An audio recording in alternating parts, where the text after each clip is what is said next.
Hi, everybody. Good morning. Thank you for joining. Good morning, good afternoon, good evening. I'm all around. Love a lot of interaction today. We're going to try to make this as conversational style as we can. Any questions you have, please put in the chat. Love to hear where you're all from. And if you want to say hello, good afternoon, wherever you're at, wherever you're from, I'd love to see it. Love to get that feedback. So my name is David Moss, NGS.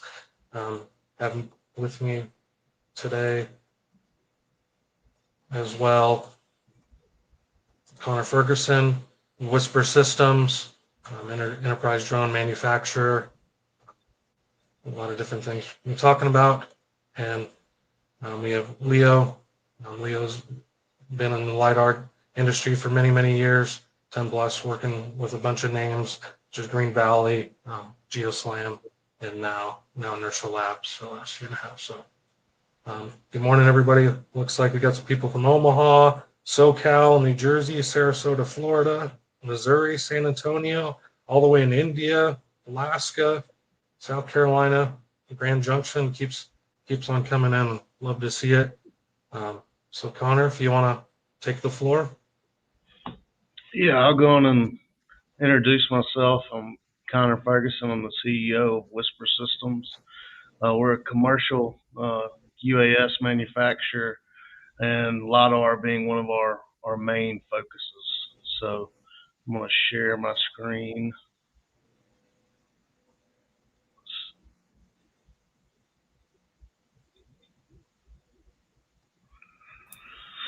Is everything showing a up lot well? of friends coming from all over the world. I see a lot of familiar names. Hello, everybody. We even got an Antarctica. Hope that's real. That's pretty cool. Is my screen showing up good? Yeah, let me put there we are. All right, so we'll get started. So a lot of what I wanted to go over today was more or less our drone and a little bit more into the mission planning and kind of the appropriate way to do this. So we're going to start. This is kind of our standard drone for LiDAR, the WISPR Ranger Pro, and our mission planning software is WISPR Ground Control. We've got we support many LiDAR systems, but we've worked really close with Inertial Labs to have a real tight integration with that package.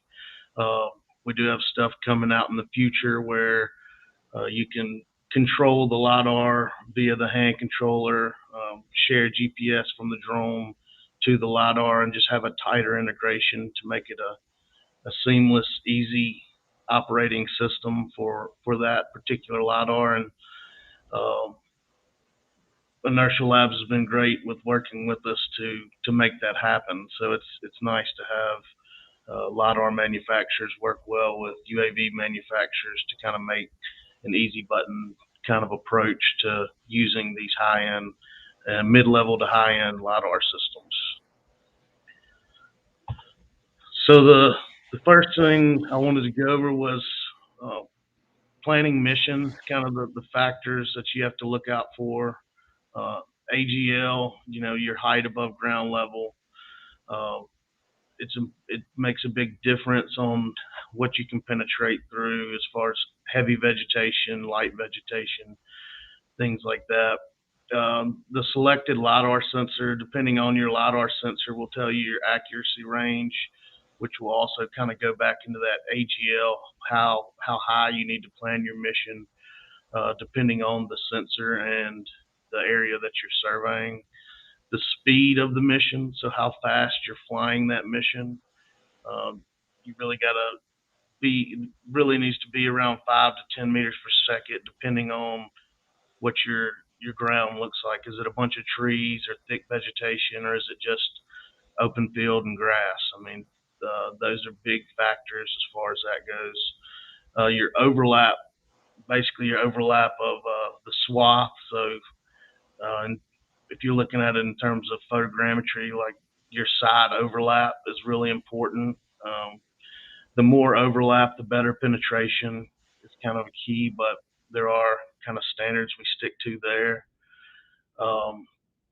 Then the type of project you're doing, is it vegetation encroachment on power lines, or is it topo surveys over a field, and terrain and vegetation?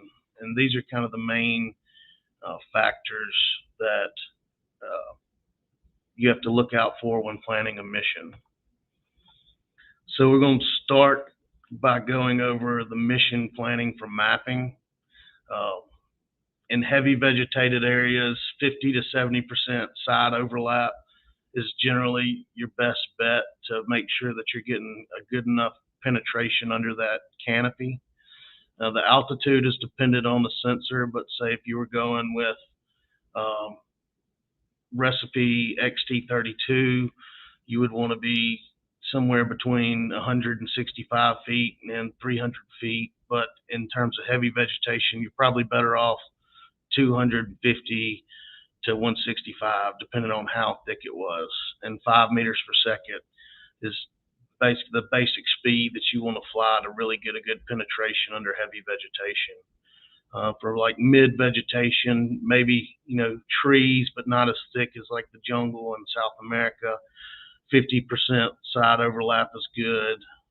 Again, the altitude's dependent on the sensor, but you can fly anywhere from 5 meters per second to 10 meters per second.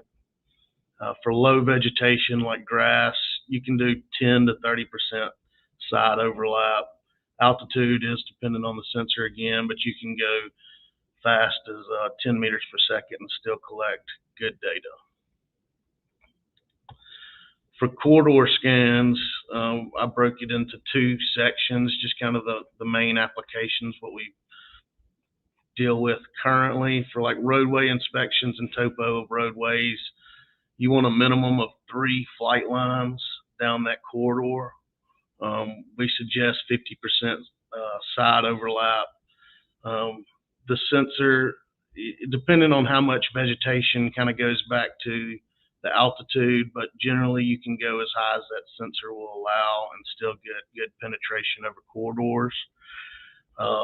If it's a roadway inspection, doesn't apply to power line or fiber. 5 meters per second for best results and 10 meters per second for average results. For power line and fiber mapping or inspection, 2 to 3 flight lines is good, 50% side overlap, and then you want to maintain a height of within 100 foot of that tallest power line or fiber line, depending on what you're looking at. And then again, 5 meters per second to 10 meters per second is the speeds you want to stay at. So quickly, we just go over our mission planning and how we have it set up, knowing these factors. When you start, you have your mission start where you can select your waypoint altitude and then your mission speed. And those little red arrows are pointing out those where you input those numbers. Then after you can plan your grid, you can select the overlap. Some of that is applied to photogrammetry, but the side overlap is really the main thing that you're looking at. But generally, whatever we change the side overlap to, we change the front overlap to as well. You have, for tough areas like mountainous areas, you really want to use terrain follow. So we have terrain follow, and we adjust the tolerance depending on how tight we want to follow that terrain. And then when you start your mission, it gives you the option to run an auto LiDAR calibration. So you just slide the slider and it will auto calibrate the sensor and then continue your mission. And so it'll be similar to this, flies a straight pattern up to 10 meters per second, then does a figure 8, and then goes straight into the mission after that. And as it returns back from the mission, it does another full speed straight pass back to home to kind of excite that IMU prior to landing. So that's kind of the basics of mission planning. with our system. So now.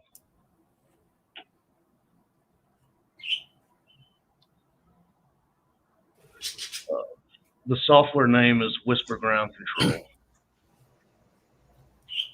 All right, I see. Conor jumped right in that, and that's good. I don't know if first of all, just say hi to everybody. I see actually a lot of familiar names. Hi everybody, and to those in Sacramento, I lived there for 3 years when I was working for the U.S. Forest Service. 3 years, Midtown Sacramento, very nice. And to also Embry from Alabama, Roll Tide. I know it's gonna upset somebody, including Conor, but Roll Tide. All right, so I don't know if anybody has any question for Conor regarding everything he just talked about, and feel free to pop in the questions anytime. But otherwise, if and I'll just pick up from here. So my name is Leo. Yes, like David said, I've been around in this business for a very, very long time. I know most of you have participated in a lot of different webinars these days. Tons of good information from everybody who's doing a great work, helping this industry, helping the community. I only have good things to say about them. But for myself, I came from a little bit. I got my master in geography from University of Alabama, and my technical background is in actually multispectral and hyperspectral remote sensing. So I came from the user side after spending many years doing mapping for the U.S. Forest Service in the Pacific and Northwest region, basically covering everything, from Hawaii to all the U.S. affiliated Pacific Islands in the West Pacific region. And I always think more from the customers or the operator's point of view, and just want to make sure the products we produce are as reliable, capable, and easy to use as possible. Obviously, it's a long way to go. And I see some questions coming in. Conor, feel free to pop in and answer. And again, for my session, I really want to keep it more conversational. And I didn't even prepare a presentation or slideshow or anything, but I had tons of data and images on the site. In case you have any particular things you want to discuss and look at, let us know, and I'll try to find something to show you. But the question is, the device storage on the drone stored LiDAR information, or is sent to another device during flight? Excellent question. For the LiDAR side, everything. So the raw data the system's capturing includes obviously the laser scan, the camera images, if you have a camera module, and then you have the raw GNSS and raw MU data. For RESEPI, for example, as Conor showed, all the raw data are actually zipped up and written in a proprietary format, data, into an external USB thumb drive that's plugged into the payload. So everything's done in real time. So the advantage of that is once you finish the mission, you can just unplug the USB thumb drive. You're good to go. I hope that answers the question. So there's nothing, being sent to anywhere else during the flight from the LiDAR payload. So yep, right there, everything is in that USB thumb drive. And the drive comes with the system has a 256 gigabytes of storage space, which is a lot. And so I hope that's a good question. Other than that, I kind of want to start by covering a little bit about, since I've been with this industry since pretty much day one. I'm not sure if you all are interested in the history. So 2023 is interesting. 2023 is almost like, the exact 10-year anniversary for drone LiDAR. LiDAR has been around for a very long time, starting with, the research community and the military. The first time I dealt with a LiDAR data set was around 2008, 2009. The data was specifically from the U.S. Army for topo mapping for the island of Guam, for the entire island of Guam. So the first time I saw that data set compared to everything else that was available back then, it was absolutely amazing. That's when I was hooked by the LiDAR technology, getting the up-to-date topo, how easy it was. Even though back then it was the large aerial platform, If some of you ever worked with the aerial data set, it's very different from what we've seen today with the drone system. So about 2000, 12, 2013-ish, so that's when the first drone LiDAR system came into the market. It may be debatable which company actually put out the first one to the market, but it doesn't really matter by now.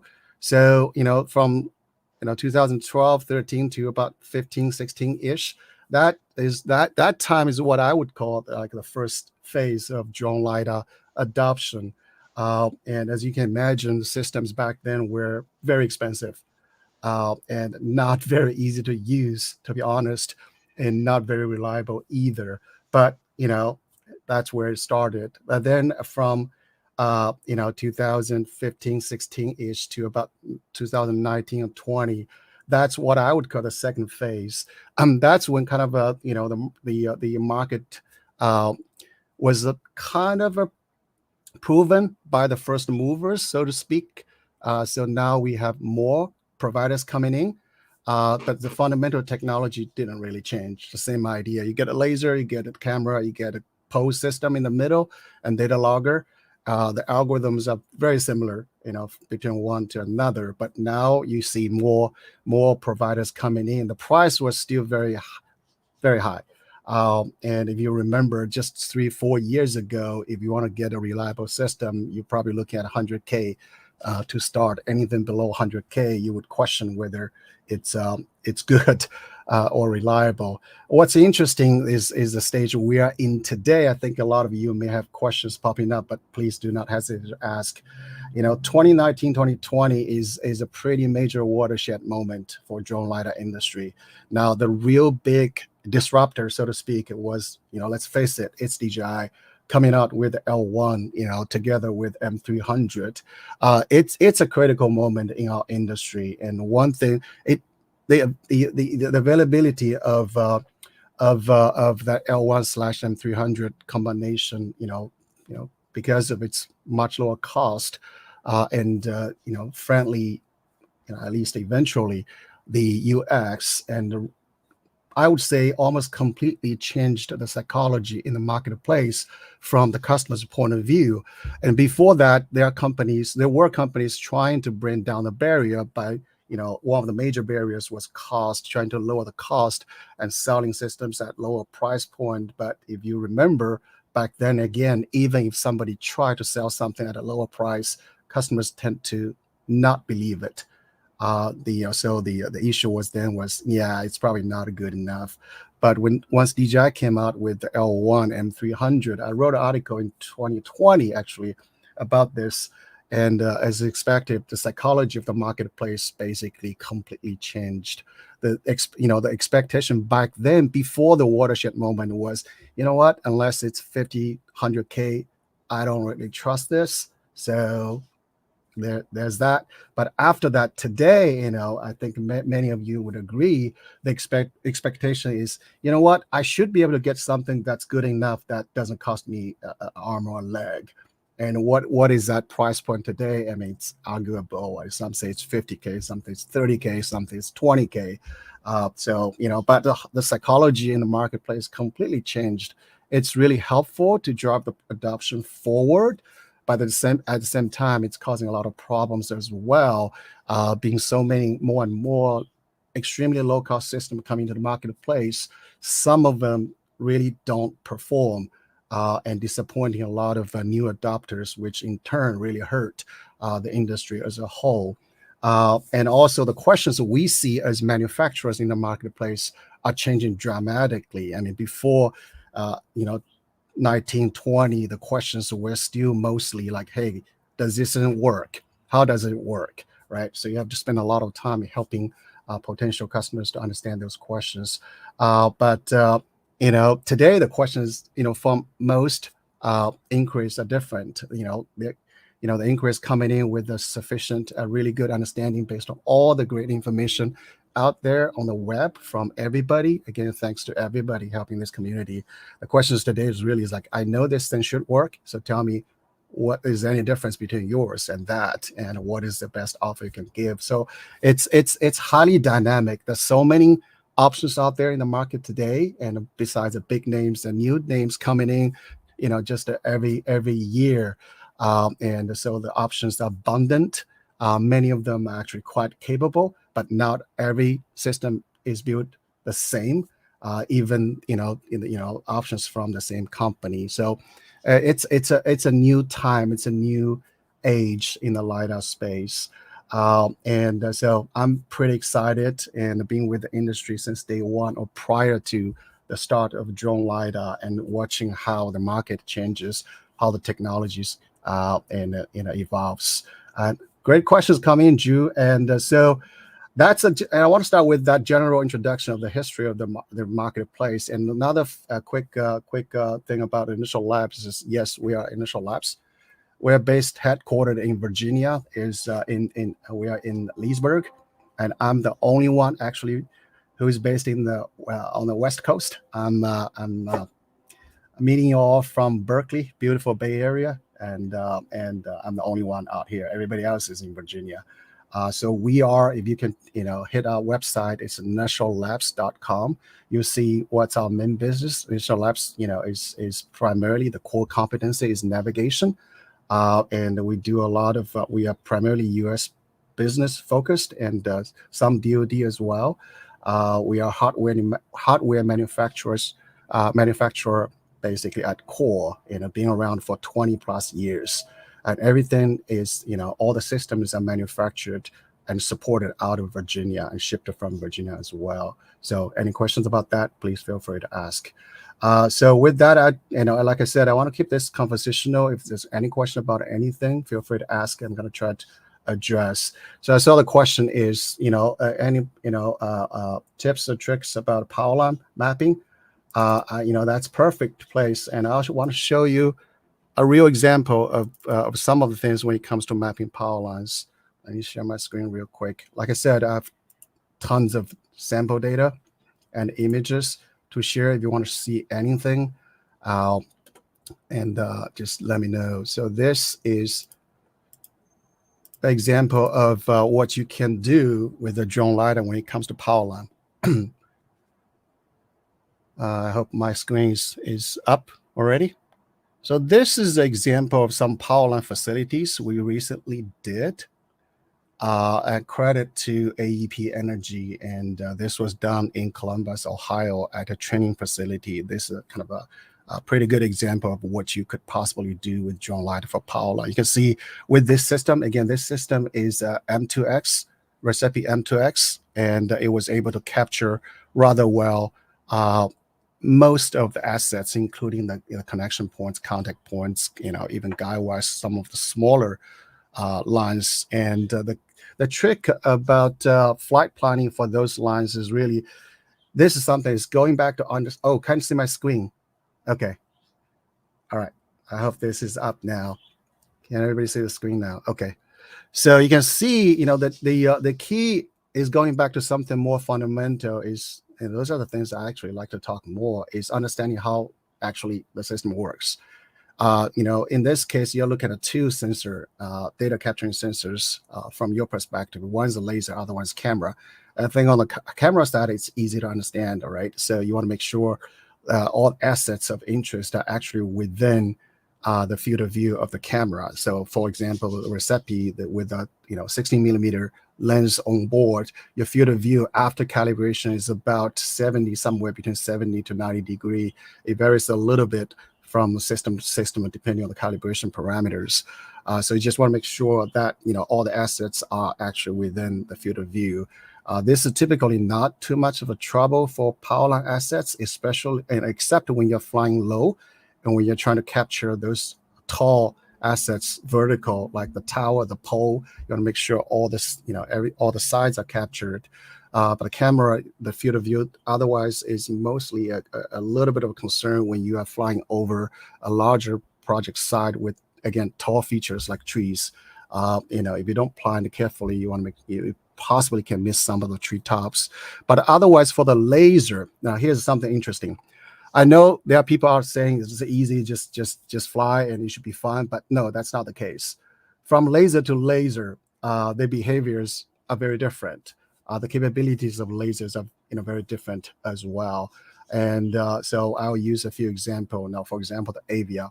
The Avia is very smart to focus all the laser pulses within the 70-degree field of view. So as long as you make sure your flight paths actually, first of all, your flight paths need to follow the line, not perpendicular to the line. Usually you do one forward, one back. Sometimes you want to do another one, but maybe not necessary. Try to make sure those lines are captured within the field of view of the laser.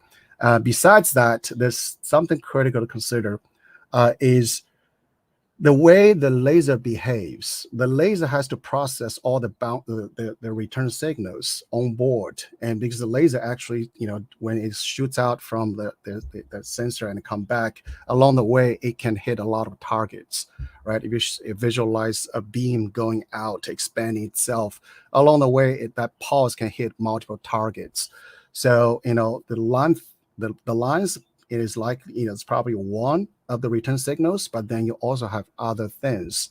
And if you visualize a vertical waveform from that bounce back, signals, the laser has to decide, okay, is this peak an actual signal or is it noise? Because there are multiple peaks.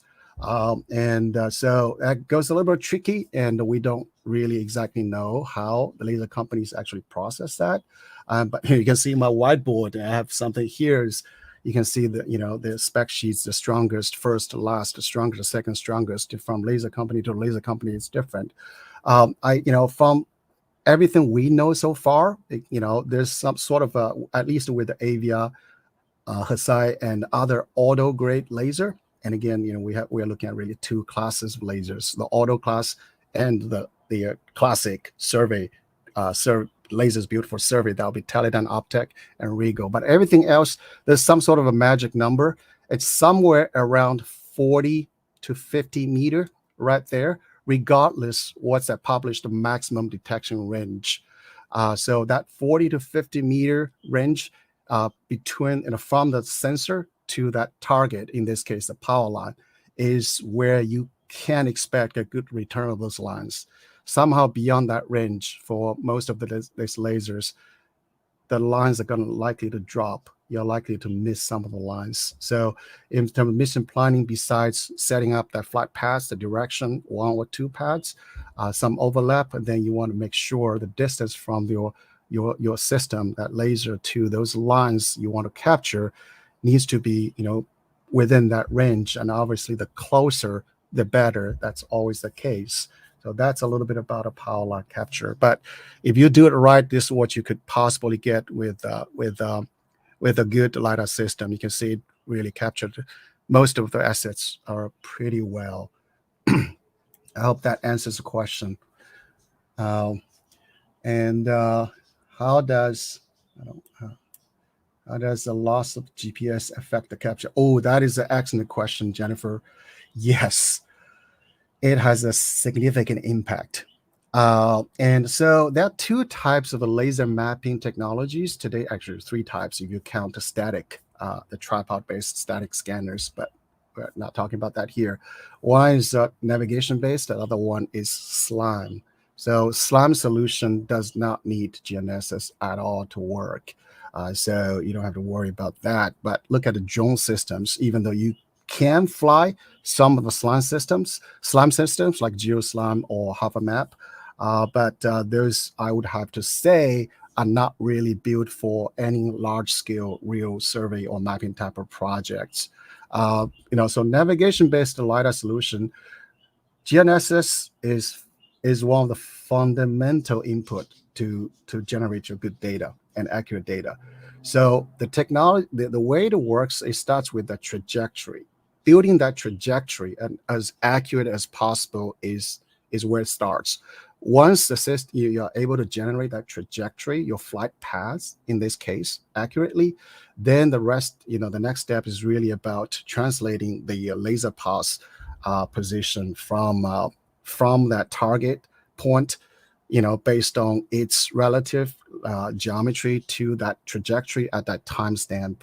So that's based on distance and angular measurement. So once you have the trajectory and you have a measurement, you understand the distance to target and the angle that, this is based on the orientation. of the system itself and the geometry of the laser at that time, you can actually know where that target point is. So the loss of GPS, if it's just here and there a little bit, just occasionally your processing software should be able to handle it, and it may not have significant impact even in the final results, because today some of the software like the IE-SDK we use and can do a really good job, because the IMU kicks in to help out and to fill in those gaps if it just like blip blip blip. But if you have extended period of loss, GPS signal loss, and your mission is likely to fail, unfortunately. So when planning mission, you want to make sure, yes, and your system needs to get as good as possible GPS signal throughout that mission. That is very important to get the best results that you would wish to get otherwise. And so that's for that GPS question. And this also goes to your base station is very important too. And most drone LiDAR system navigation based still relies primarily on PPK, not RTK. So you want to make sure that is as solid as possible, as accurate as possible. Yeah, John. Hey, John. Yeah, SLAM. Yes, I'm a huge SLAM fan. Actually, I believe in the long run, SLAM is likely to be actually even bigger than navigation-based solution. But really, the future, in my view, again, is sensor fusion. It's SLAM with navigation. VSLAM, LiDAR SLAM, all these technologies fused together to provide this, really one solid solution that can handle different use cases, different situations. And I even made a video like 4 years ago discussing SLAM myself. And that's a question to the GPS question. I hope that's good enough. I'm by trading new to LiDAR collection. What's the maximum slant angle to get optimal collection in the oblique? Well, that is really good question, Joe. Thanks for the question. Now, this one is a little complex. That most of the lasers in the market today are 360 scanners. But they are more and more tightly focused, like downward looking lasers. So for those downward looking focused lasers like the Avia, some of the Regos, and it's what you have. And you might even have to take out a few degrees. Like in the case of Avia, based on our observation analysis, you do want to take out about 2 degrees on each side. Maybe even a little bit more, because for some reason, those outer strip of that laser return tend to be noisy, not accurate. But for other 360 scanners, there are 2 things you have to consider. And general guideline is 35, 30, depending on the manufacturers. And they'll say, to the left, to the right, 30 to 45 degree, of either side, so you get somewhere, between 60 to 90 degree field of view altogether. But it really depends on what you want to do and actually how good that your system it is. The concern of not using those very large incidental angle scanner pulses is because your accuracy and precision will drop, because of both the longer range to target. As you can imagine, there's a laser precision curve. The longer it is to target, the laser measurements on intrinsic accuracy and precision will both drop. So you're losing data quality already. Larger angles, it's a longer distance to target, unless, again, you're scanning some facades, like building sides. In that case, your distance could be even shorter. And the next thing you have to consider is, it's an angular measurement accuracy, the laser's rotation, its encoder, is it accurate or not? Then your system's IMU accuracy, is that give you that accurate enough understanding of your orientation of the system yourself? So you're basically compounding all this, different error sources together. That's what's going to determine the final data accuracy. So this is looking at this, different settings based from the accuracy's point of view. But if you're not too, and also there's another one often overlooked is beam divergence. So if you look at this flat surface, you have a laser coming in from slant angle. the beam goes out like this, right? So if it goes out at a large angle, and the laser beam is going to expand a lot more. So that in itself will introduce error also. So exactly what that error is, it's a little bit complex, and you can't actually mathematically model it out. And I've calculated for myself to get that number. But yeah, so depending on project, depending on your exact AGL and everything, you can draw a little chart and trying to understand.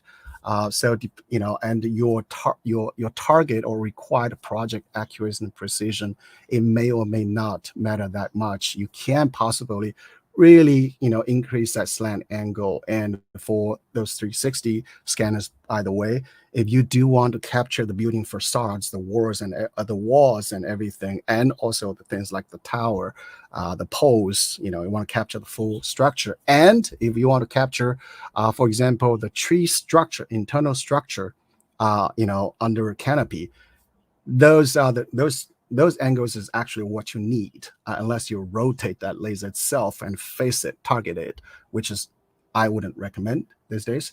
So you would actually, in those situations, you actually need those slant angles. So there's no fixed answer, but the simple answer is if you're doing a simple topo mapping, flying at 50 meter above, yeah, typically somewhere between 60 to 90 degree, you should be good, assuming your system is accurate.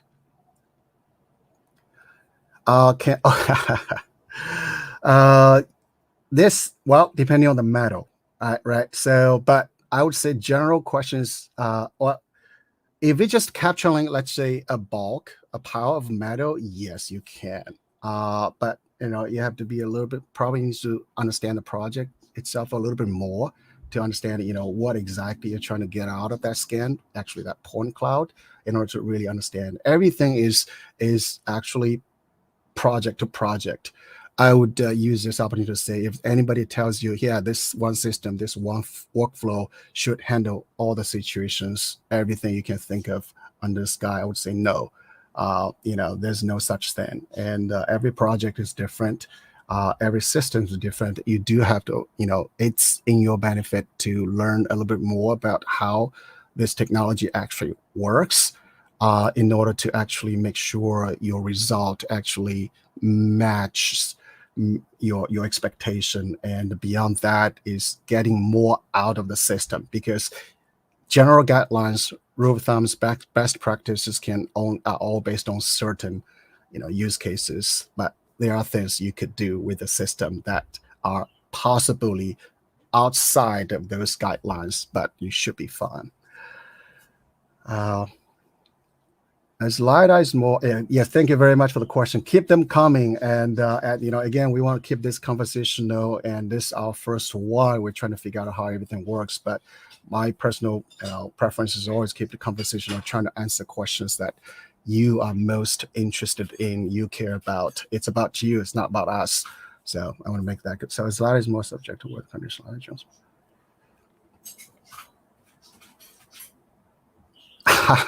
That is a fantastic question.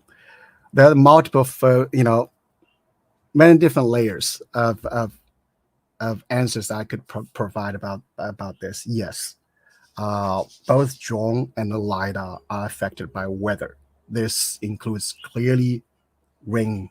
I would not recommend anybody to perform a LiDAR mission in a raining day, even though I know there are commercials out there showing, yeah, this thing, flies or whatever, does whatever, with pouring rain or whatever. Please don't do that. It's not recommended. When it rains, you should land it. It's for everything important. And laser itself, by the way, unless it's a bathymetric LiDAR, green laser, the near infrared laser, either at 905 or 1550, and they're going to be absorbed by water. Water is your number one enemy in many, from many perspectives, so, and even if you capture some data, it's going to be super noisy. All the raindrops are going to give you all the noise points in the air. So, and measurement is unlikely to be optimum. So don't do LiDAR mission during raining condition, and also in a windy days, wind may affect your data accuracy besides safety. Again, strong wind is always a challenge for drone systems to handle in itself. But one thing interesting, sometimes if you've done a lot of LiDAR projects, you will see, because there are high winds, up in let's 50 meter, 100 meter above the ground. We don't really know.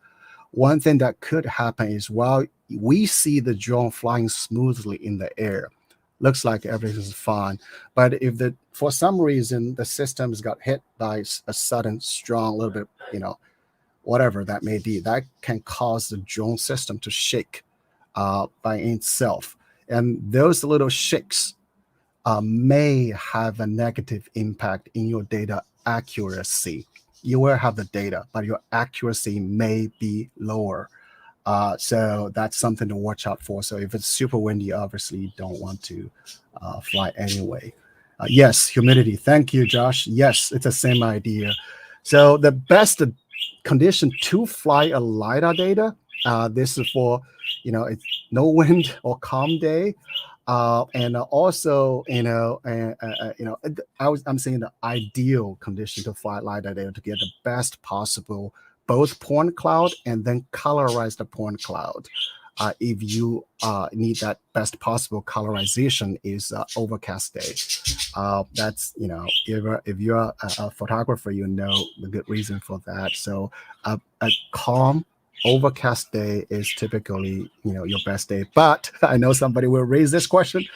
Overcast will affect your GPS signal. Yes, it will. So it's a lot of, depending on what you're looking at, but definitely avoid performing missions in a rainy day or strong windy days and things like that. Dual frequency laser, one of them being green. Well, as this is an interesting question. And last year, we actually was investigating bringing a bathymetric, actually dual use case LiDAR, bathymetric, bathy and land, survey LiDAR to the US market. We have a partner in Japan that actually use our INS inside the system. It's positioned as a bathy LiDAR. But that system can also be used as, for mapping over ground. The problem there is, as you might know, that typically the green LiDAR systems are very expensive. And they're not too easy to use, but yeah, they're out there, and I'm sure there will be more options available in the next several years, making that solution more affordable. So that's that answer. And any other questions? We do have a bathymetry solution at WISPR using UGCS dual frequency echo sounder, and it does work well. It's got a 200 meter range, and we've tested the bathy LiDARs and didn't have much success, but with the dual frequency echo sounder that UGCS offers, it worked great. So yeah, so again, we'll keep this conversation. Though I don't know if my screen is still shared. David, is my screen still shared?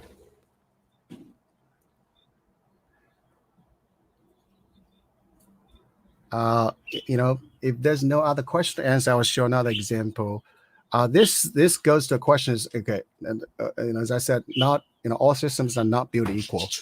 Even all RESEPI system, depending on the laser and GNSS receiver you use, it will have different capabilities. Here is an example. We're looking at the two very popular lasers these days, the M2X and the XC32. Both are really good systems. I know the XC32 is the most popular laser actually probably in the market today. But let's look at this thing. What we did, again, thanks to Conor and team, they flew this comparison. The systems, the payloads are carried by the WISPR Ranger Pro. And what you're looking at here is looking at the quality of the data from different angles, between these two systems at different AGL. The speeds are all the same, I believe. Conor, correct me if I was wrong. I think this was at 6 meters per second. But the AGL AGLs were different. So on, for example, in this one, on the top row. Second. Okay, top row, we are looking at the topo result from the M2X system. On the bottom row, it's the result from the XT32. And the AGLs we're looking at is 50 meter, 100 meter, 150 meter. And the site itself, it's important to point out, the site itself is heavily vegetated here. As you can see in this example, it's a lot of trees over this.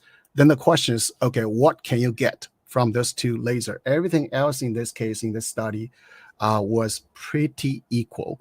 But you can look at this. At 50 meter, there was no difference, right? Both did an excellent job. Even at 100 meter, this is really interesting, right? So keep in mind, in case you don't know, the maximum detection range published by RESEPI for the XT32 is 120 meter, right? So typically, like with the Avia, the published maximum range is 450 meter. But that laser, you don't really get anything. You can forget about it after 150 meter. But even with that, after 50, somewhere between 50 to 70 meter, the precision curve starts to behave very strange. And if you want high quality data, you probably don't want to fly that laser beyond 50 and maximum 70 meter anyway. But look at this performance from the XT32. Even at 100 meter over this site, it did a really good job. This was a huge surprise to me as well, because I was expecting this to start dropping ground points. But again, this one example doesn't tell you everything. The forests you're looking at may be different from this example. It's very project to project and site to site. Us engineers sometimes say there's only one way to find out if it's going to work or not, is actually do it. But by 150 meter, as you can see, if it's open ground, this is even bigger surprise to me is, 150 meter was way beyond the published max range from RESEPI for the XT32. But you look at this, in the open ground, it was really good. But where you had dense vegetation, yeah, it's too much for it. It can't get you anything. And so, this is something you may want more example. You look at this, the ditch here. This is a situation when you are choosing a system, I need one system. Which one do I get?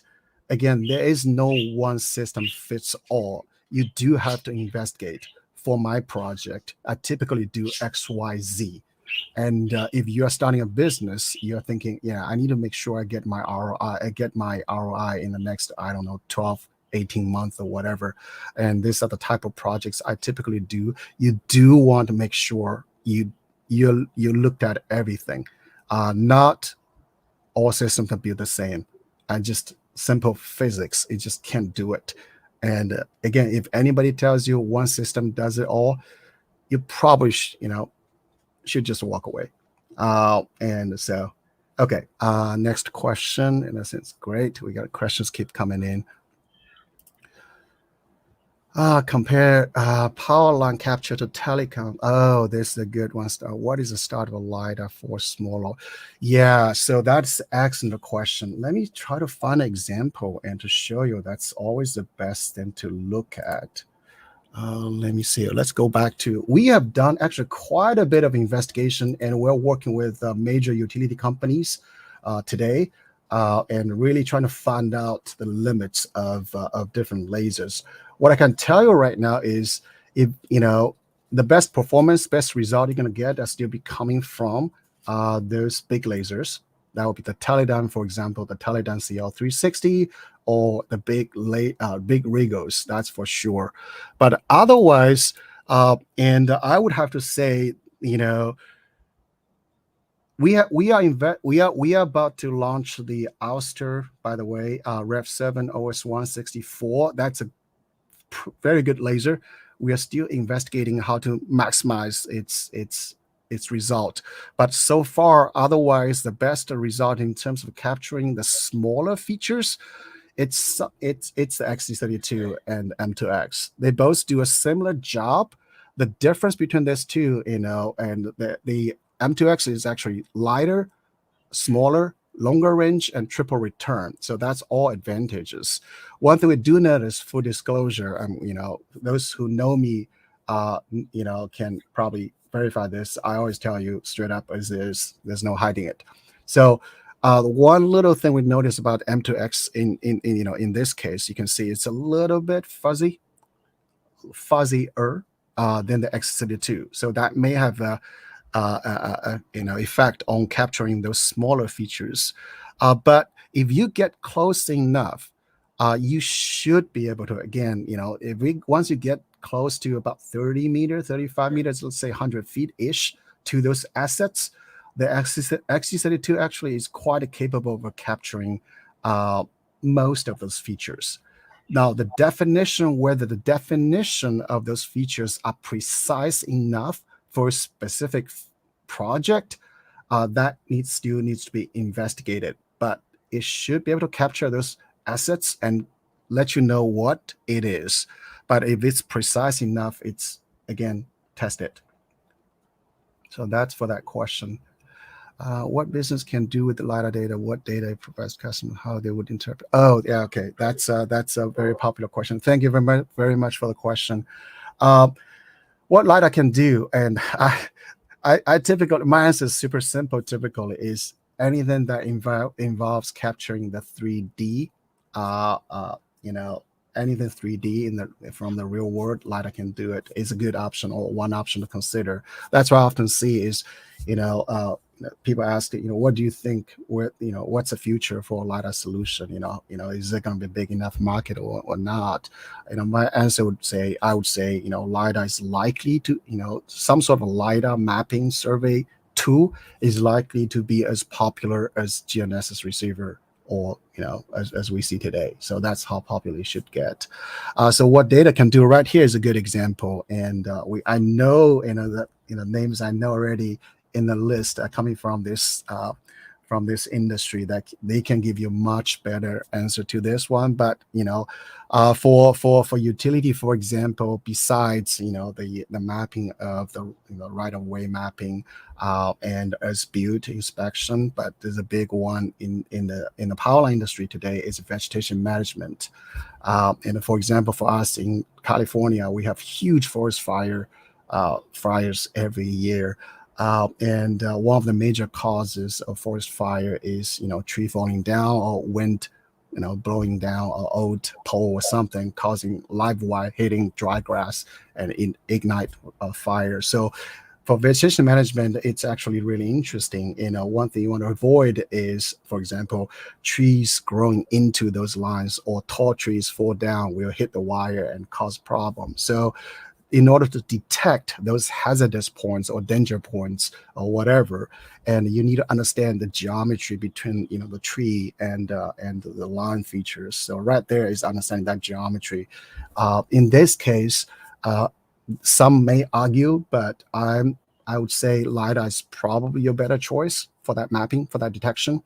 Once you have a LiDAR point cloud accurate in this case, it may not even need to be super accurate. I mean, it's close enough to give you that geometry. You can very easily model and actually detect those danger points. That's a good one.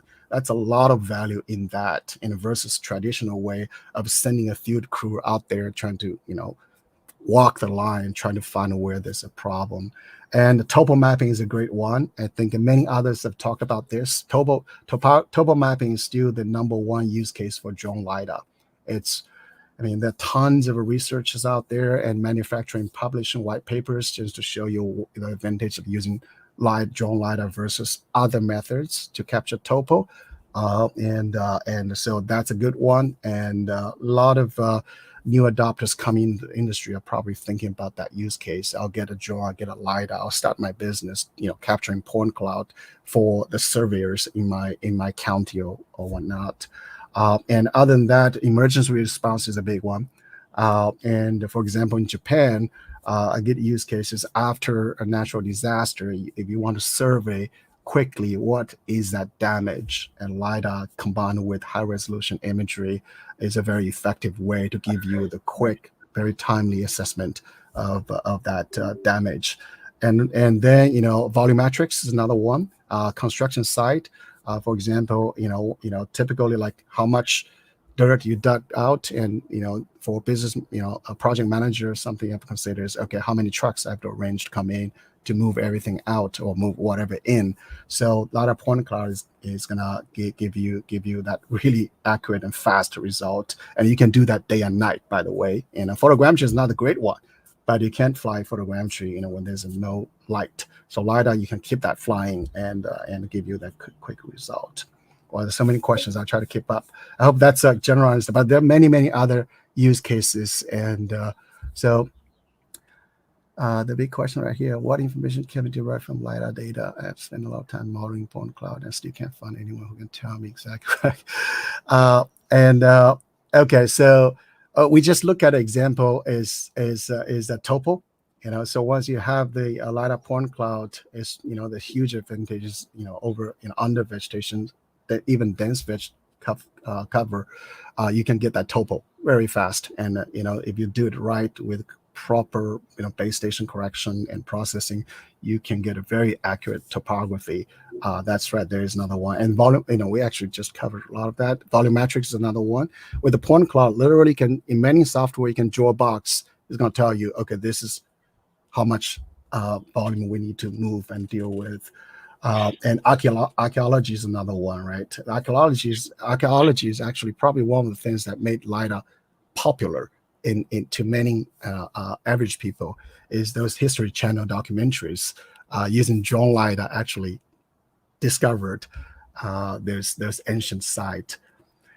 Is there any plans in the future to have SLAM aiding areas? Yes. John, that's an excellent question. And that is, I believe, not just us, I think many others are pursuing the same thing, is to fuse different data sources, SLAM included, and not only to make the system also capable of doing SLAM mapping where GNSS is not available, but also using output from SLAM as an input to the navigation to augment or fill in gaps where you lost GNSS. This is a very hot area of investigation. More about your question coming from Bethy. I don't have to make heading at all times, which it seems like it would help, and Joe would increase yes. Dual antenna, with dual antenna set up, it gives you the GNSS compassing. Yes, that gives you heading. And right there, yes, it's a huge help. And it is something you may want to consider. And like this example right here, David has, and this one I have here as well. For RESEPI, for example, you do have the dual antenna option. Here you can plug in two antennas. For drone mapping, however, unless you are doing projects like you have to perform extended same direction, constant speed cruising, that's when your IMU is going to start to drift. Where IMU starts to drift, no matter how good it is, right? So they're going to drift. Once you have that drift happening with that dual antenna setup and low speed, you are likely to have a better trajectory resolution than single antenna right there. But we oftentimes recommend the dual antenna, not really for drone operation. That drift, again, like there are things you can do to help kind of deal with that situation. For example, incorporating dynamic maneuvers, acceleration, deacceleration, figure eights, once in a while to wipe out, kind of bring back that drift. We typically recommend the dual antenna option. Is it does give you a better velocity estimate. So some countries, like in Japan, they have very strict, specific definition of every single spec.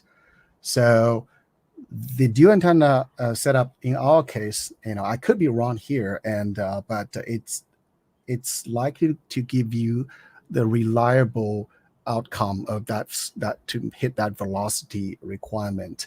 But other than that, we typically would recommend the dual antenna option if you do plan to use your system for mobile mapping on the ground. That's where your GNSS signal is going to be quite challenged, and having dual antenna configuration should be quite helpful in itself. All right. But again, so for drone, typical for most customers, you probably don't necessarily need that dual antenna. It does cost a little bit more, and the setup is a little more complex. You do need to not just pack 2 antennas. I see, examples where they just put 2 antennas on top of M300. That gives you 50 centimeter, whatever maximum baseline, and that's probably not going to help you that much. But baseline meaning the distance between the 2 antenna, GNSS antennas. You need to achieve, depending on your INS, you do need to achieve certain level of baseline separation in order to really give you that advantage. So in our case, we recommend 1.5 meters. So that's about 3.5 feet. In order, so your 2 antennas need to be separated from, away from each other, for 4.5 feet in order to give you that really good, solid, additional heading estimate accuracy. And I've learned a lot. We flew 7 months collecting data on project that had completed conventional survey. Thank you. But I see a lot of Josh's, and I connected with John as well, and Brad. I see a lot of familiar names. So please do not hesitate to ask any question, unless this is IP sensitivity or some business confidential information. I will share anything and everything with you, and even if it's something that we can do, I'll tell you, what other options that may be able to do that. Civil engineer firm looking to incorporate drone LiDAR technology and LiDAR into the service offering. Wow, that is a really good question. Very open questions. I think going back to the same, key kind of a foundation of this investigation is, and there are many things. I'm not a civil engineer, so if anything I see about it is incorrect, forgive me and correct me. I think going back to, what are the projects your team plan to do, and what are the required performance specs you need from that system. So start there. Once you have those, that requirement list, then you can start looking into the options available in the market today. The options are abundant. Do you need to spend $150K for one of the high-end big systems? Maybe not, because I personally classify the LiDAR system as engineering grade, survey grade, mapping grade, and everything else. So do you need to get into that engineering grade? Is based on your assessment of the type of projects you want to do, and those typically cost quite a bit more. And so that's the investigation. And after that, as a part of your business, when you're looking at a few different options available, everything else being equal, let me just say this, there's so many options out there today. Higher price does not necessarily mean better performance. A lower price does not necessarily mean it's going to be good enough for you. So you do have to investigate. So look at your business plan, your project needs, then look at options available. Besides the value question, relates to your ROI, the major question I do have to point out is support. This is often overlooked. Training and support, it's really important. And Conor and I were just dealing with some of that situation right now. Yes, LiDAR systems, compared to even 3 years ago, the solutions available today are much more user-friendly. You can plug it in and do some simple planning, off you go. Yes, that is true. But whether you're going to get the accurate results that your projects require is a whole nother question. So you do need to understand and get some training, like how this thing works. Even better, learn, digging a little bit better how this technology works. A lot of things we talk about today is how the laser work, how the IMU work, how the GNSS work, and what's the different behavior, and different, depending on how you fly that system, all will have an impact on your outcome. So investigate a little bit of resources into training is another one. This is the slide I typically use when I share with a prospect or somebody who is interested in learning. Okay, what do I need to look for? It's not really as simple as you may think. Maybe the product offering is positioned as very simple, but the ins and outs are actually complex. So these are all the factors that can affect your final outcome. So the system, the hardware itself, and the operation itself. Good news is today, if you're getting a good system from a reputable manufacturer, your system should be capable of delivering the results. And another note, the similar systems from all the reputable providers are likely to deliver or achieve about the same level of results. And there's some difference here and there, different aspects, especially in the UX side, the ease of use. But otherwise, in terms of the final results they can achieve, assuming you follow all their respective SOPs, this should be very similar. So there's nobody that's really so much better than others. I would say no. But that's more you need to look at the low end stuff, the super cheap stuff, and products out there today. Some of them really do not work, so you're gonna be careful there. So all these factors you take into consideration. So besides that, let's see what others you have to consider for civil engineering. I was talking about support. Yes, you should get some training. Dedicates at least one person to really dig deep into how this thing works, and you want to make sure you have easy access, quick access to support from the manufacturer if something goes wrong. It will happen, and for one reason or another. And so when you have a problem, you're running a business, you have a system that maybe the only system that's not functioning, and are you going to be quickly get the support from the manufacturer, be it drone, be it payload? Where are they? Are they in the US? Are they somewhere else? How quickly can you get the support? Do you have somebody you talk to? Is something you probably should consider as well. So I think that's most of it. Looks like very interesting. What data can we get? What data can we get? What can business customers do with that data? Yes, and so AJ, so you're thinking about starting a new business. Yes, so the data you can provide is really, I would say the number one use case is still topo survey. And that's topo survey. So you may want to talk to the surveyors in your region. Some of them may want to start, utilizing LiDAR technology, but they are not quite ready yet to invest their own resources yet. So flying point cloud, they're likely to have somebody who can already process the data. All you need to deliver them is a good raw capturing. But if you want to take it a little bit deeper, do the data processing and give them the deliverables, that's a lot more value than just a raw point cloud. For your utility companies in your region as well, it's the same thing. We are seeing a clear increased adoption of LiDAR drone LiDAR solution for power line use cases. And maybe some of them in your region would like to collect some data and they don't yet have that capacity in-house. Maybe you can do the data collection for them. When I used to work for the U.S. Forest Service, and we spend a lot of money hiring local contractors fly LiDAR data for us. It's really so many use cases, but I would say that the easiest place to look at is topo survey. Talk to your survey companies in the region. Triple return and dual return, John. Yes, you can.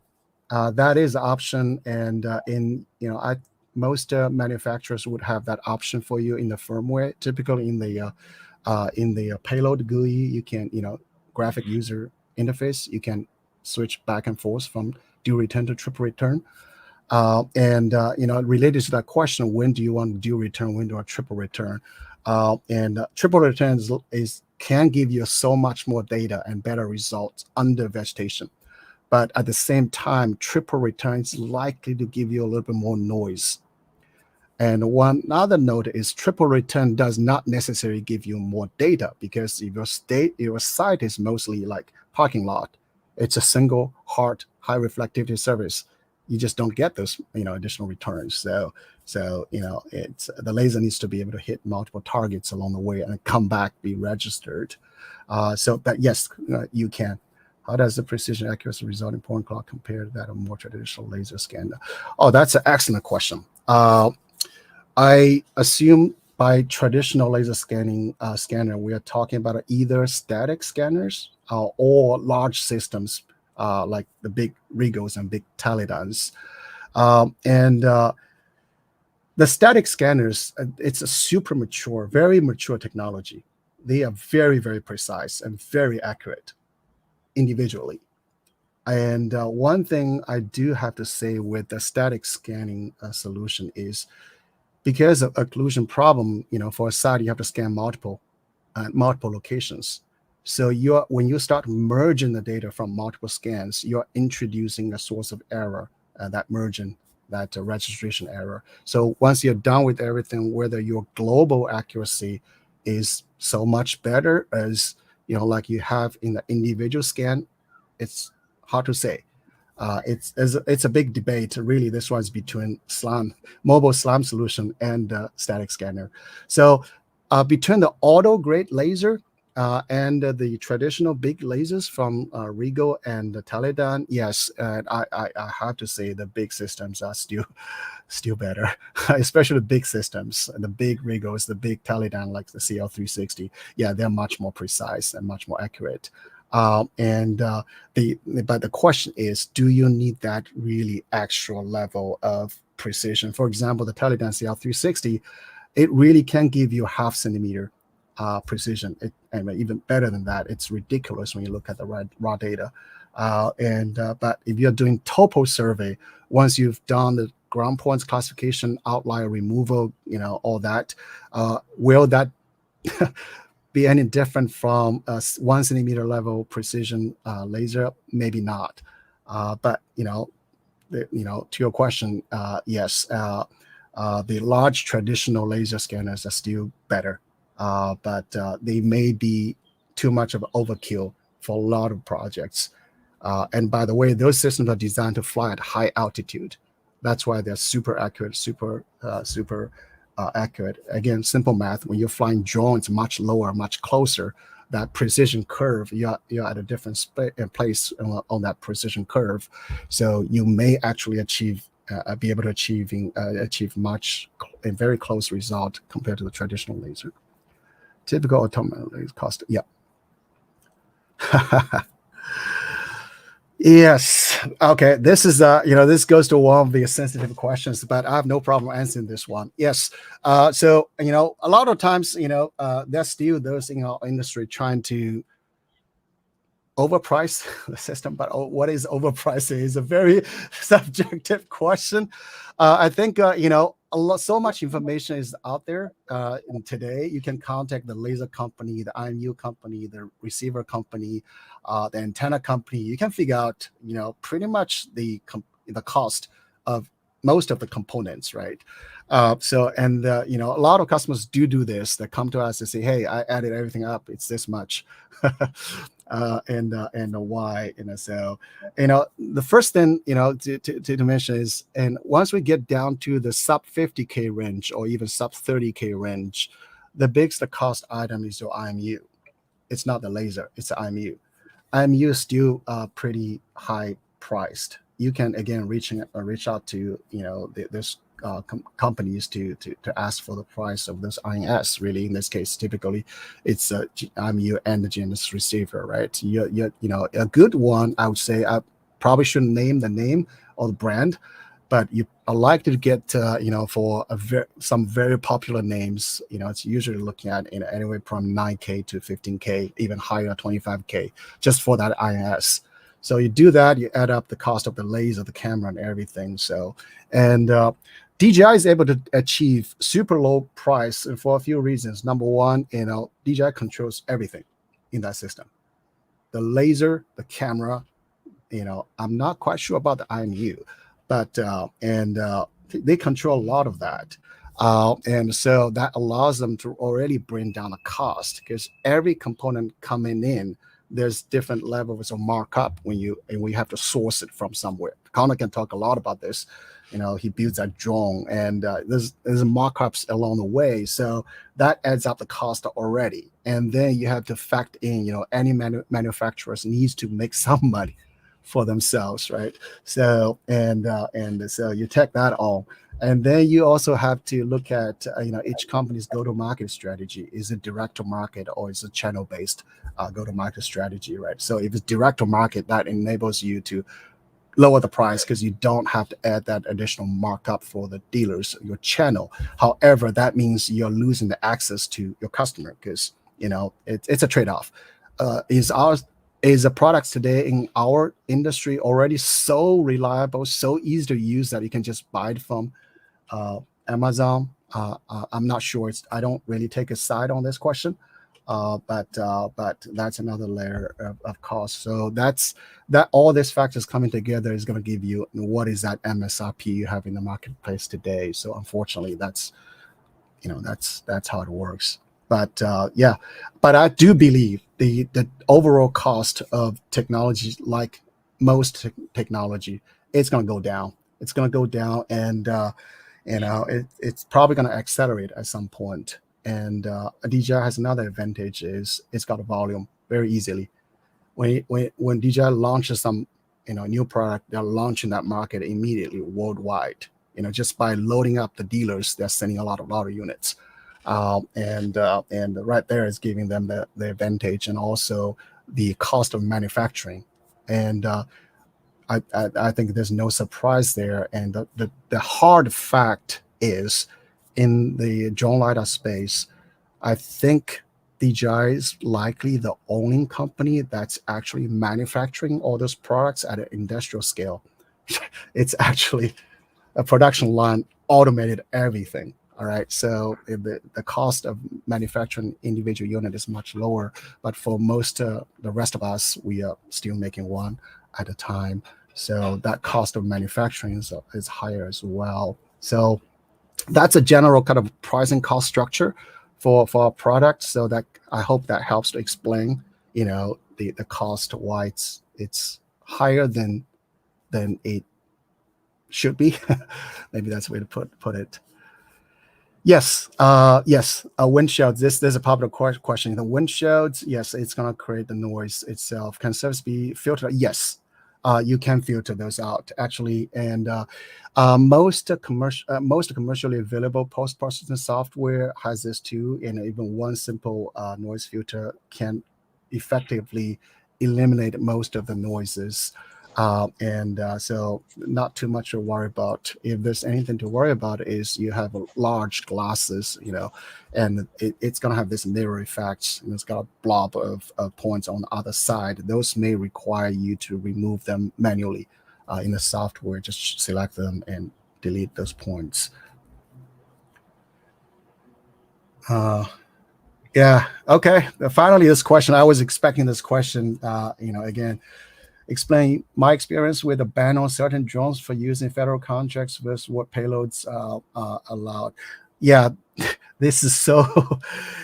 Conor, feel free to chime in. And this is a very hot and heated question, and I'll say my opinions first. I've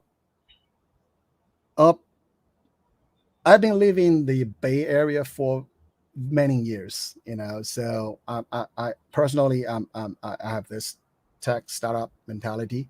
So I would say ultimately we have to compete on product. So that's the foundation. Not everything else may matter, but should they matter? I would say probably not.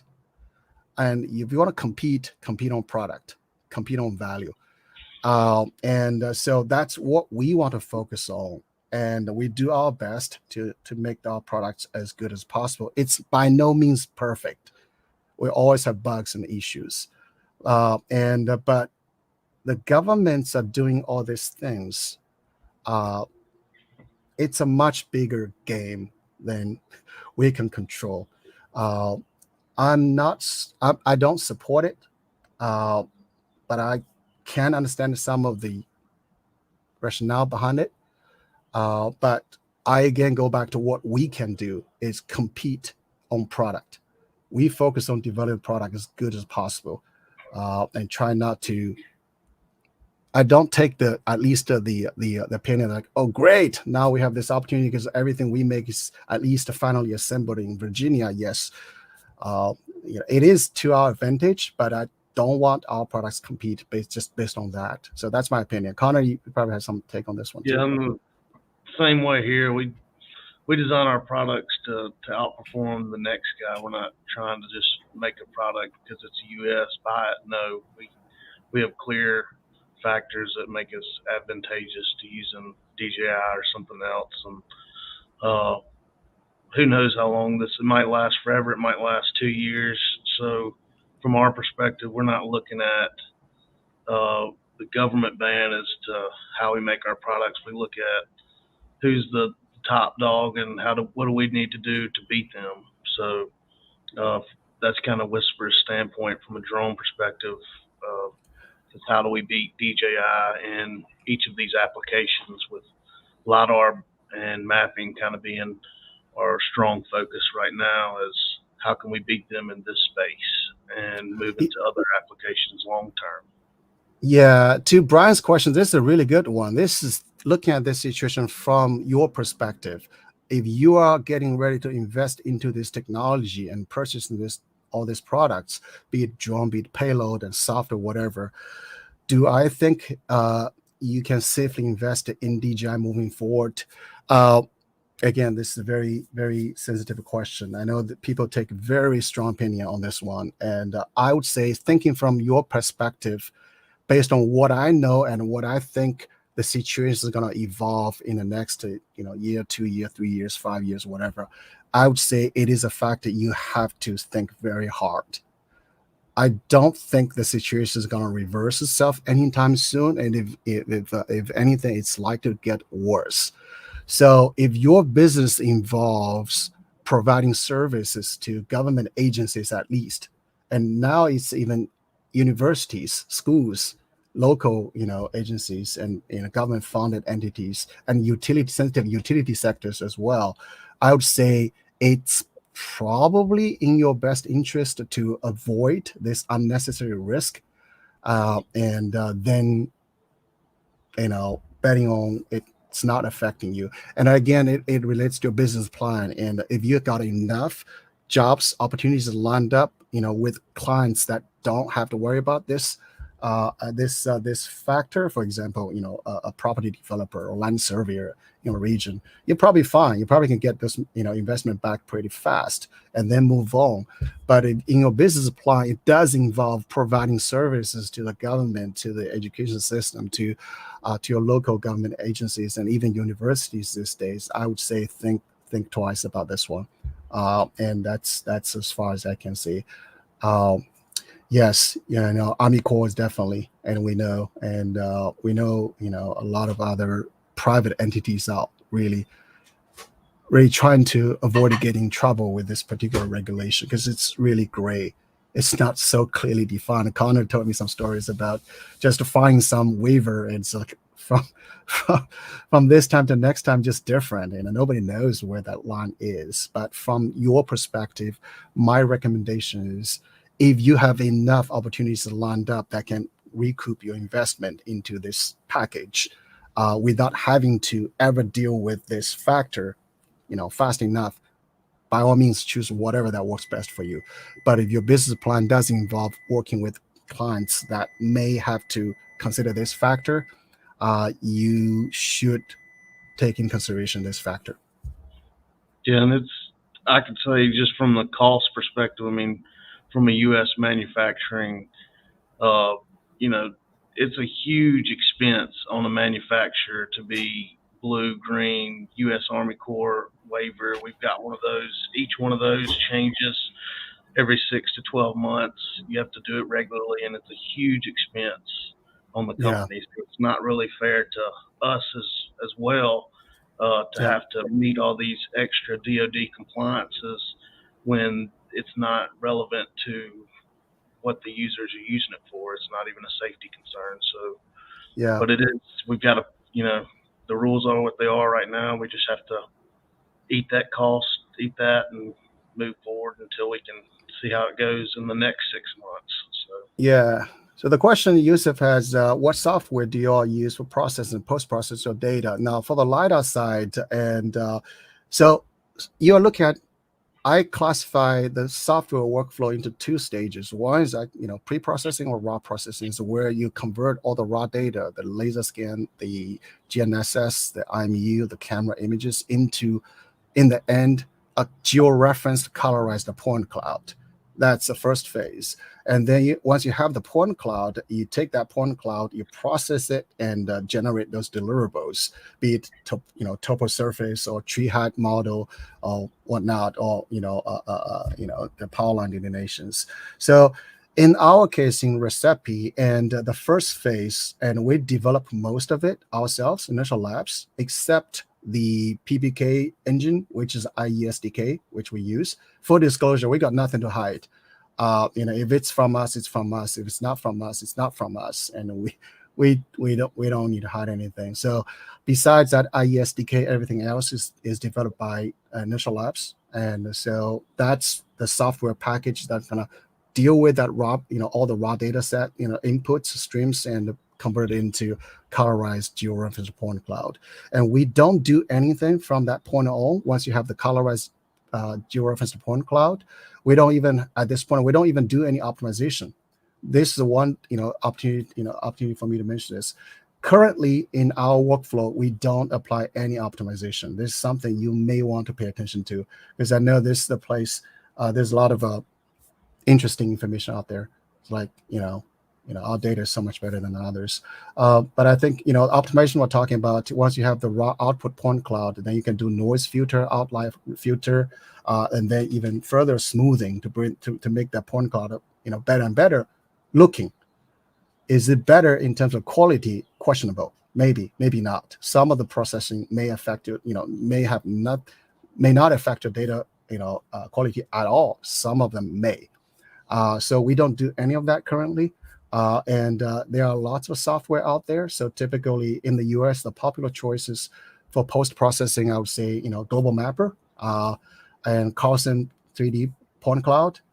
And TerraSolid is always top on the list, right? Others like TopoDot and a bunch of others and are available. And there are more and more online cloud-based processing options already.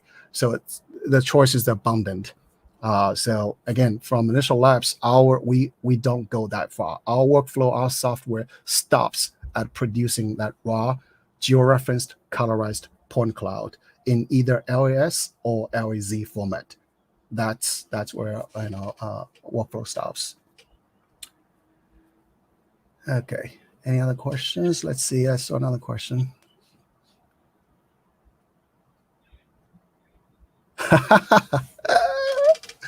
I love questions like this, Josh. Thank you.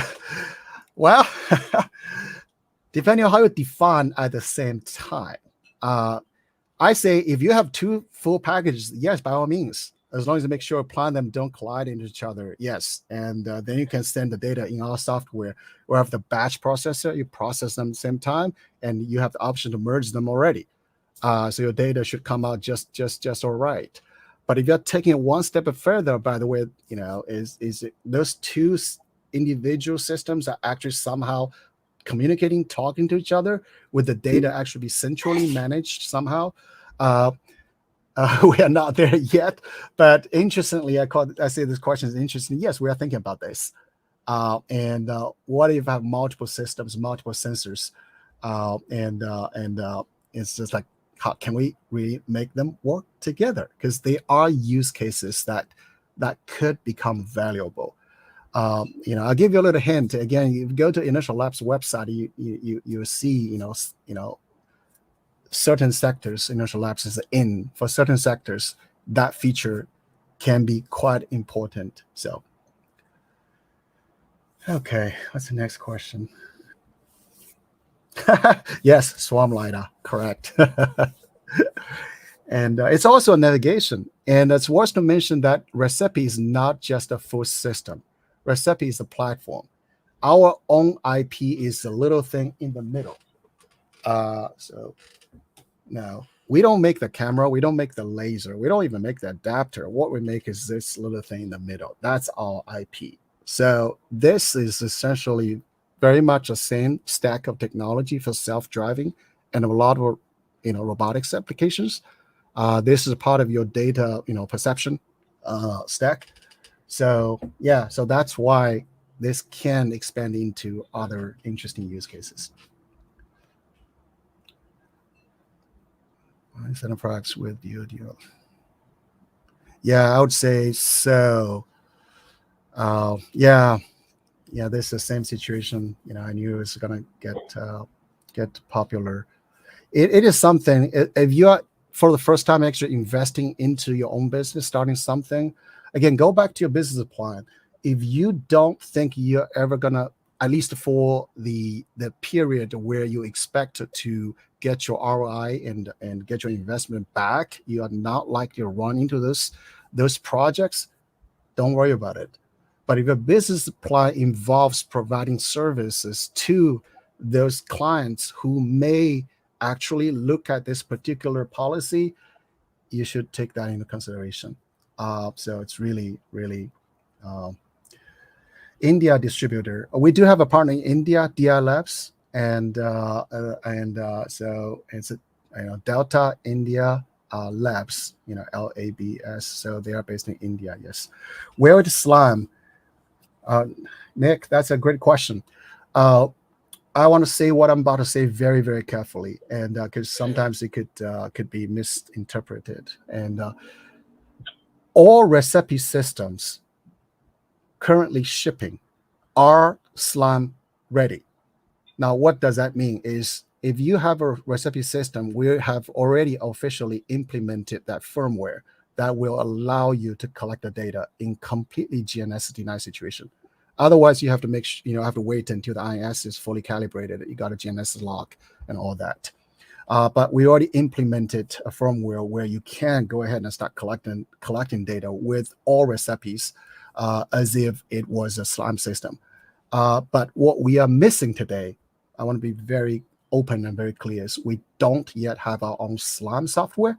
So once you have the raw data, you still need to process the raw scan data into a point cloud that requires a Slime. That's what we don't have, so that's where we are. And I hope that helps. I know it's a little gray, Nick. I'm sorry about that, but I'll just leave it at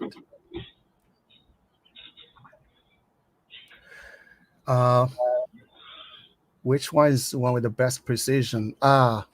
Everything else being equal, the best precision is achieved with the CL360, which is a new product we're about to launch. That's the most precise. Again, that's a laser from Teledyne Optech. You can look it up. There's nothing to hide. And the precision you're looking at when everything else being equal is the laser itself. So the CL360 is from Teledyne Optech. It's a really precise laser, even at very long range.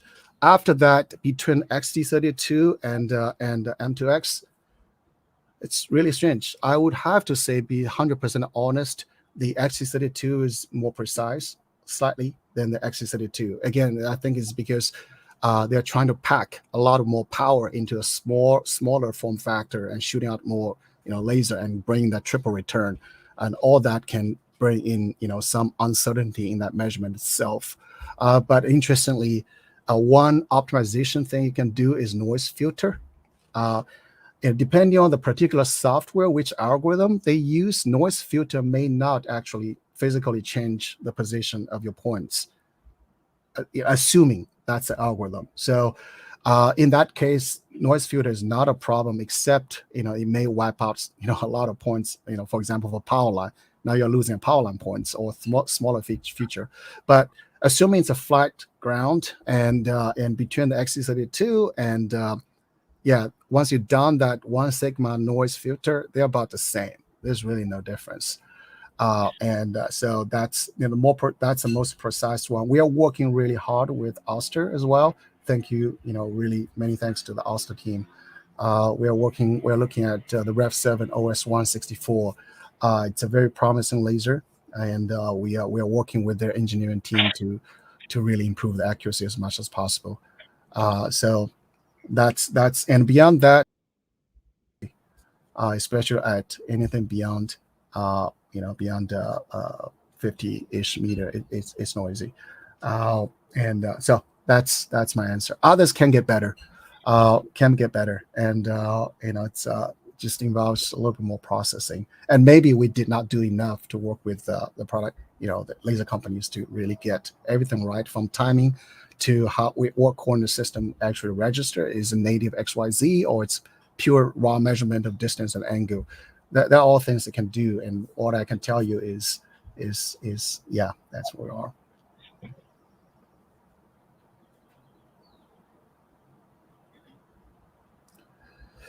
Mobile tablet, any from us? No. we are that's for that one is really more a software startup question, and there are quite a few of those out there already, and I know a few of them. So utilizing the laser on board, for example, the power, the iPhone, the iPad, those are getting really interesting, and I'm in touch with a few of them, and I think give them some time. They can actually be quite useful.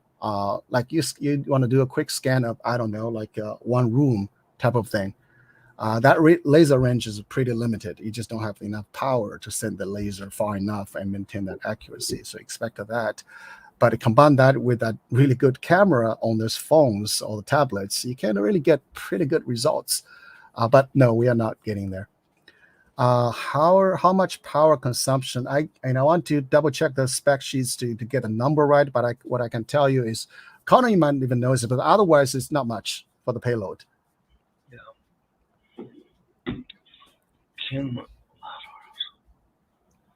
Yes, our collision avoidance on the WISPR Ranger Pro is a LiDAR-based collision avoidance, so it'll work in night or daytime. It doesn't matter. It's going to pick it up.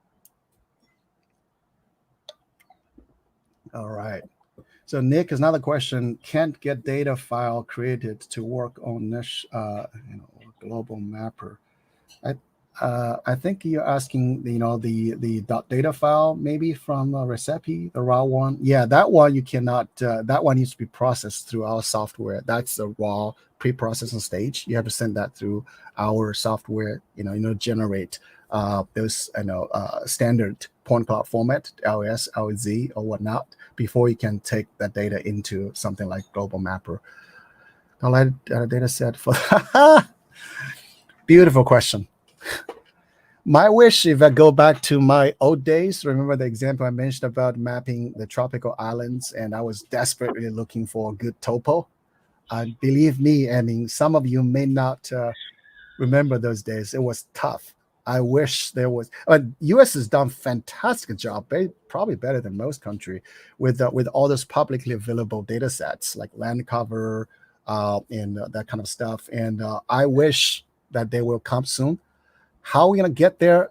I think I don't know. It's a very large country and so much to capture. But I think look at the interesting places to look at to make this possible is not really us or surveyors or even the government agencies or research entities. It's probably the companies like Google, Apple, for their mapping on self-driving purposes. They're likely to capture LiDAR included. And photo as well for more and more areas. But there's also becoming a little a new startup area is the SaaS companies providing platform that where you can upload data and maybe even make it shareable and get some return from sharing those data. Those startups may offer another possibility of getting to the point where we have as much LiDAR coverage for the country as possible. But I would personally very much hope that they come here, soon.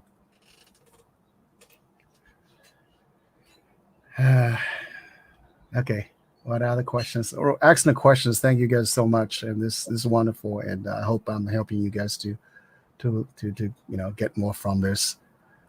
As for the own post-processing software, that's excellent questions. At this point, no. Post-processing software is not, it's pretty complex. And we are at core a hardware company. Our core competency is navigation. It's IMU, it's INS, and other navigation sensors and solutions. We are, at least I can tell, what I can tell you now is we have no plan to develop post-processing software. So we are partnering with software companies to provide that total solution to end customers. So.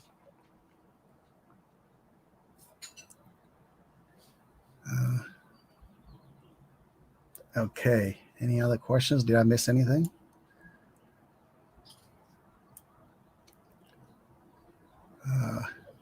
From Google, what is the process called for identifying the best fitting simple flap?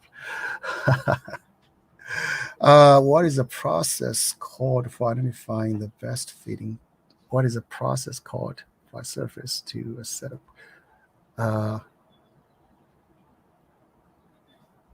I think best fitting plan and or best fitting surface is already kind of what it's called in the research community. I'm not sure if it's referring to a specific function in a software. Best fitting simple flat plan to a setup. Yeah, that's kind of already typically called the best fitting surface. Is typically the software going to region by region analyze all the points in that region and try to generate a statistical understanding of the distance and where that statistical center is, and then try to link up all those key points and generate that surface line or surface or not, or even, so that's already there. How do I convert point cloud to 3D models? Oh, it's probably similarly related to how do I convert a LiDAR point cloud to a mesh.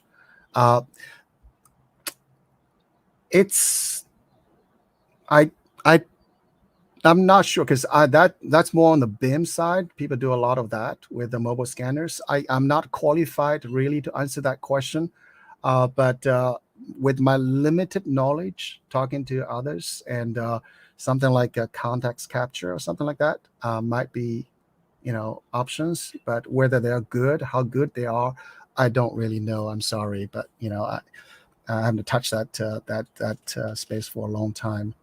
Control checkpoints used for programs. Well, can you touch on how this can? Yes, David, this is a really good question. Especially in the early days, there was a strong kind of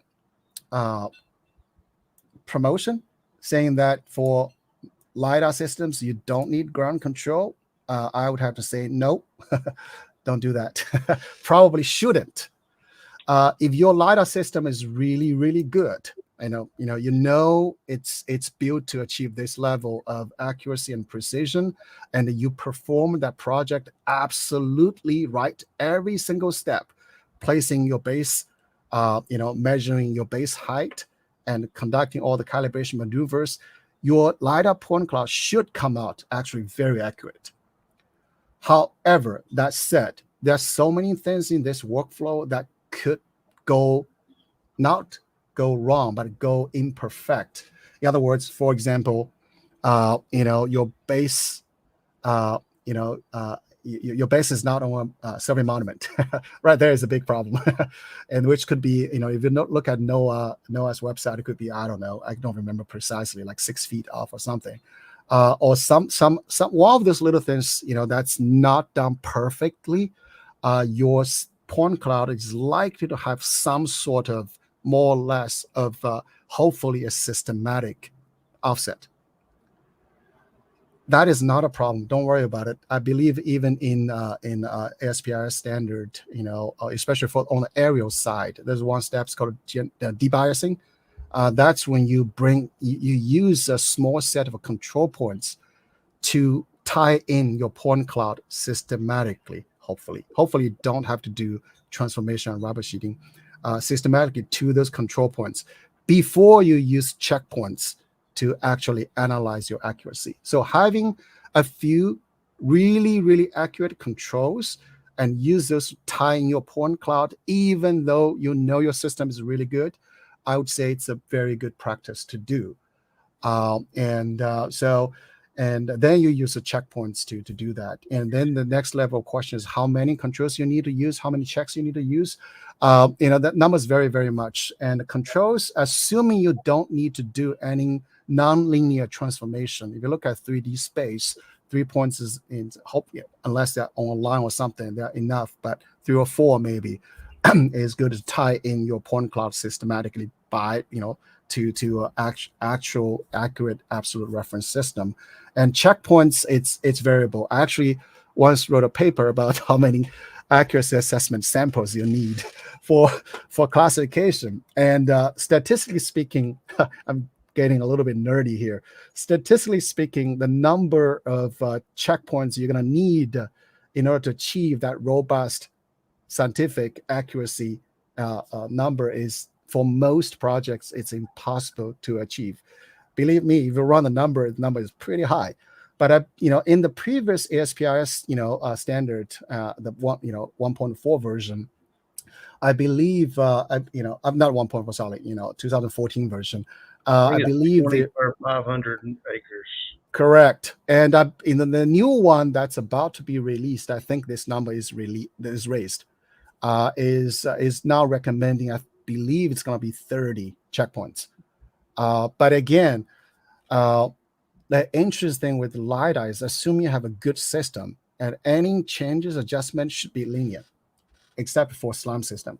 It should be linear, meaning, you really should only need a much smaller number of numbers to verify the accuracy.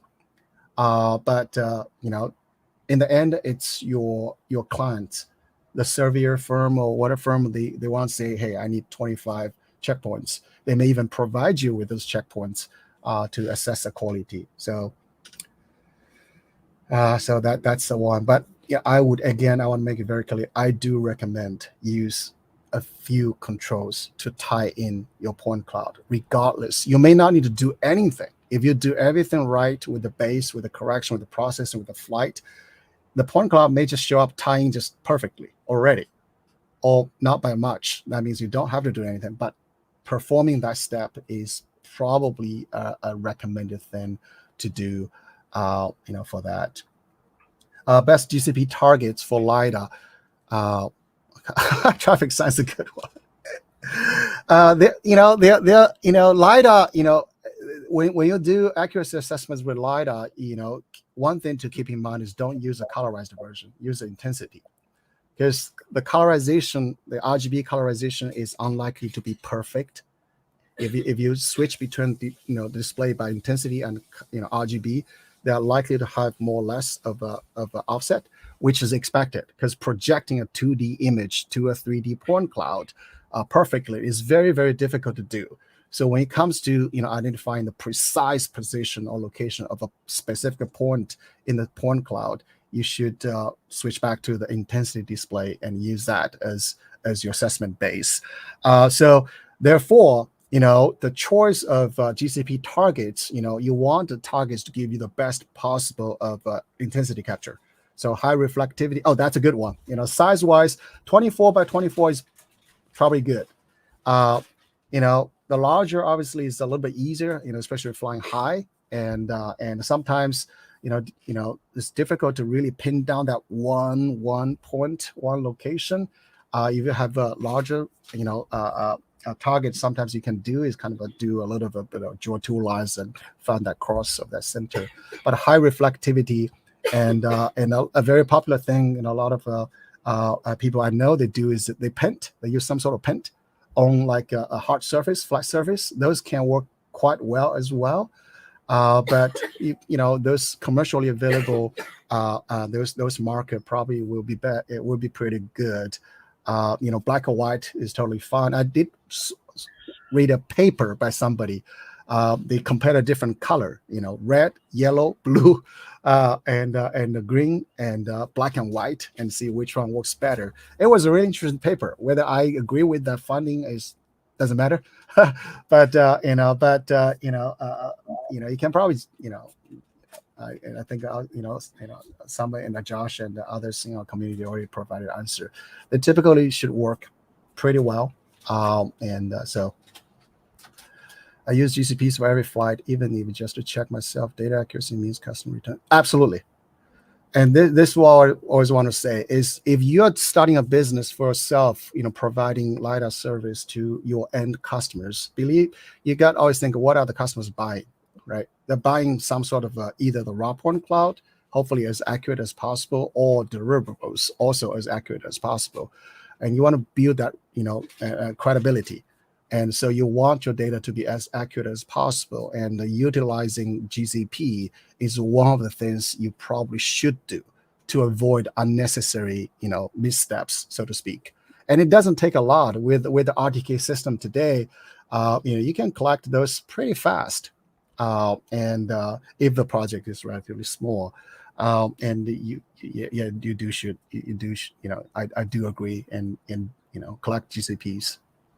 Every single LiDAR flight, we suggest getting ground control points, at least for verification of yourself, but yeah, to prove the accuracy.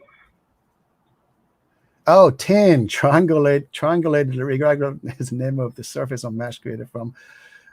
Yes, 10 model is one way to model a 3D surface, and most software will have that too.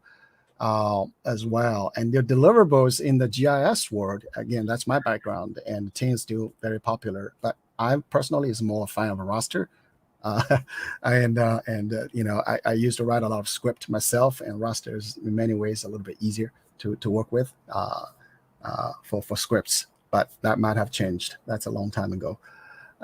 So any other question? Have you checked out Prost? No, I'm sorry, Brenda, I have not checked that software myself. Especially, yes, it's all on our website, and you can download those specs. And I'm sure for Conor, the website has those information is available. Yes, all public. The specs of the RESEPI system as a system, and the specs for the IMU or INS we use inside because we make it. It's all out there for download, so you can get this from our website. Let's see. I think I did miss some questions. I was trying to scroll back to the questions and trying to make sure I didn't miss anything. Is Nicholas asking if for a demo? That's the work with question. Demo some of the data of your data. You want a demo now in this webinar? I'm not sure, David. Do you think? I'm not sure if that's easily doable. David is investigating. So I know we have possibly a lot of. Stop you use parts. Yeah, I already talked about this one. We have I do know we have a lot of new adopters coming to the LiDAR field. What I do want to say is, again, in this phase of this technology, this market, the products are so much better than even 3 years ago. So much better and so much more reliable, more affordable, and the better UX in every way than 3 years ago, even 2 years ago. And it looks like that improvement velocity is accelerating. But if you are not coming, I want to be very careful what I say here. It is still fundamentally a complex science. So if you're not coming from a background of either survey, remote sensing, or GIS, you should investigate a little bit more time learning about this technology first before you jump into it. Trying to get understanding of how everything works, how the different components come together, the base, the payload, the drone, the mission planning, the processing, the optimization process, how every step, will affect your result. I would say it's a worthy investment of your time. All the information you need is out there. Just Google. A lot of that is already there. Very good information. What you may want to avoid is jumping in, maybe thinking the system is so easy enough, but we have seen so many cases. Simple missteps in performing a project. will cause you a lot of trouble.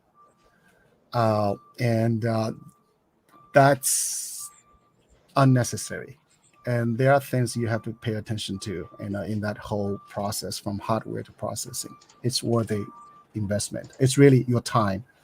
And then from product to product, once you have that understanding, then you can better choose the best product for you based on your business plan for the next several years. All right. Any So I other think, questions? we had Josh here. I don't know if that was, you wanted to elaborate a little bit, but we'll give you a second to retype that. Looks like you erased it on your end, but that's almost at the 2-hour mark, hour 55, and I think we ran out of questions. Okay, that's perfect. Yeah, I just want to say we have a very vibrant community today. It's really exciting, and there's so many good people out there trying to help our community to move forward in their own way, one way or another. They're putting out so much good information, use cases, examples. It's really exciting to see the evolution of this industry. So I'm very happy to be part of it. So we'll let you take this last one, Connor. Yeah, so the Ranger Pro is it's built to carry 6-pound payloads, and it can handle 50-mile-an-hour winds and still run successful missions. It's got hot swappable batteries, 360 collision avoidance, and it's smoothly integrated with Inertial labs and pretty much any LiDAR. You can attach it, plug and play, and kind of go. We write all our own software and a lot more things. We could go on for days, but really more specifics on what all questions you have about the platform, we can answer it. Yeah. When I was supposed to come see Josh here next week or so. And I'll answer all those for you too. Do we still have any road tide out there? Not this. The questions that people are talking about, the arrow points, propeller arrow points are solid. I'll say that we like those, and we work with those guys, starting to get a little closer with propellers. So I do know they're working on some things software wise that will pertain to LiDAR. I just don't know when that will come, but arrow points are awesome, as you stated. Yeah. Well, I'm sure in the future we'll have more kind of more focused, webinars if you all are interested in, for topographic projects, for power line projects, specifically, and we want to do anything we can to help out everybody. Securing the drone LiDAR, maybe hinting a parachute. Quite a few of those out there already. Yeah. Anybody have any suggestions on the next webinar we could do? If you have any comments on that, feel free to send any of us a message. We're happy to help. We want to help the community best we can. Yep. So we're right at the 2-hour mark now. So thank you all. We really appreciate it. If you have any follow-up questions, get a hold of myself or the rest of us. Looks like insurance policy. Yes, as insurance policy, just cover this quickly. Yes, there are insurance policies out there. There are 2 ways to insure it, and usually double check though. Your general business insurance might already cover it, unless your underwriter requires something special. But otherwise, your general business insurance should be able to cover it. Again, check with your underwriter, insurance provider. Yeah. All right. Thanks everybody, and we'll see you in the next one. Thank you.